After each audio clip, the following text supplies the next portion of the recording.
હું તમને ગમું છું ગમું છું યાર મારે લગ્ન કરશો યાર વાહ તો આપણી વાળ કોણ અડી ગયા કે હું તમારે ઘરે માગું નાખવા આવું એમ કાંઈ વાંધો નહીં આવીશ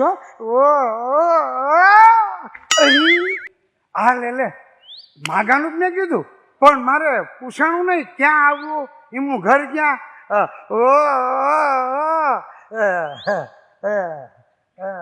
તમને કહું રોશની તમારું ઘર ક્યાં અહીં પાદરે. પાદર હા તે તમારા બાપાને ઘરે ક્યાં છો એટલે હું અહીં મામાના ત્યાં આવી છું, મામાના ઘરે. હા તમારા મામાને ઘરે એટલે મારું હસબન્ડ કરવાનું છે ને હા એટલે